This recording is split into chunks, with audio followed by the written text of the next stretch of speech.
I'm Miss C. I'm a seventh grade social studies teacher here at Equipo Academy.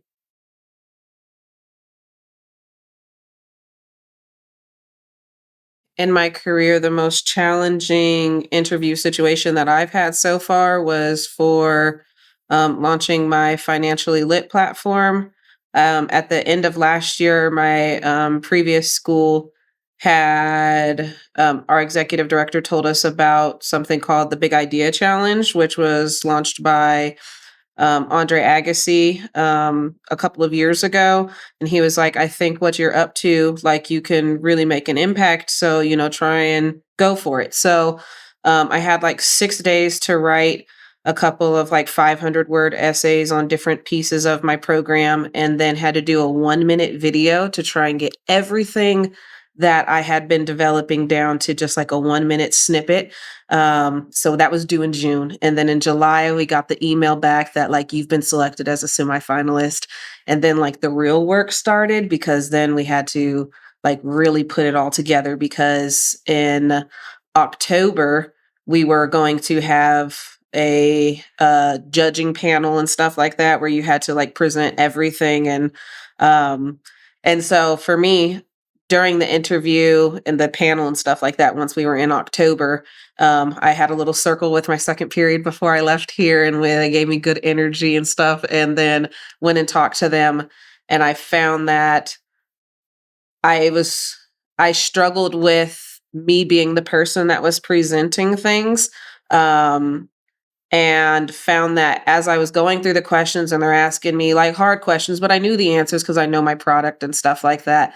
But once they finally like stopped with those pieces and I was just able to like freely speak about what it was that I was up to and what the kids here at Akipo have been doing to add on or build to the program and stuff, they were able to see me, like they were able to see Miss C as opposed to like the robot Miss C that was trying to win money or win a grant. And once they got like, oh, this is Miss C, the teacher, and I'm seeing like the personality and all the fun things that the kids are up to and stuff like that. I think that is what like left the impression was me being authentic to who I am and letting that shine through rather than trying to be what I think that they wanted me to be. Once I let go of who I thought they wanted me to show up as and just showed up as myself, I think is really what made the big difference with that interview specifically. And we won. So, first place. We got a $200,000 grant to go ahead and push this program. So, very exciting.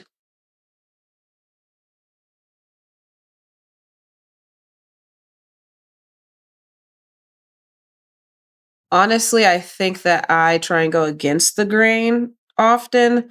So I wouldn't I hmm, my partner that is in this with me, I think my business partner has probably been the biggest influence honestly in how to navigate these situations because she has opened her own charter school and done some of these like big interviews and stuff like that before.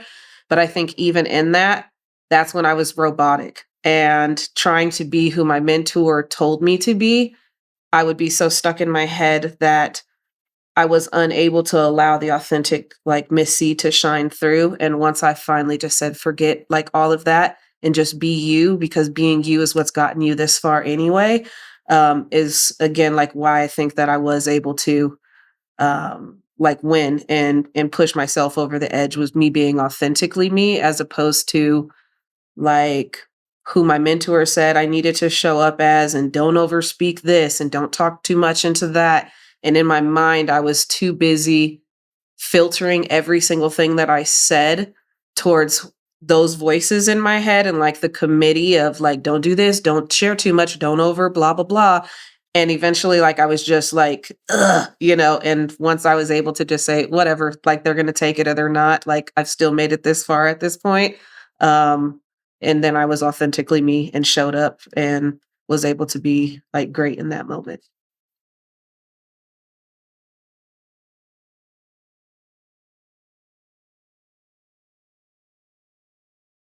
No, I would say there wasn't things that were I think the entire interview honestly was very challenging. I've done panel interviews even for like this job and working here at this school and stuff like that.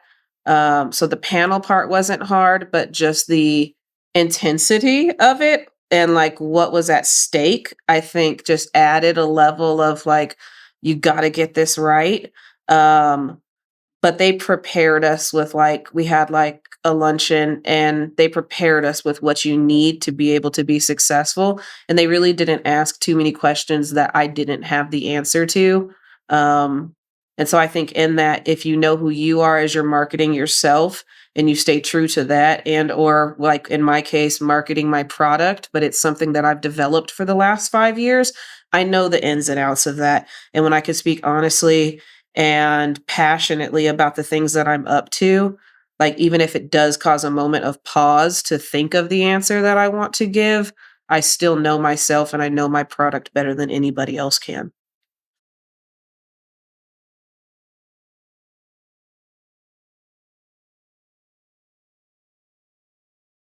For sure. So I believe very much your net worth equals your network. Like it's not what you know, but who you know.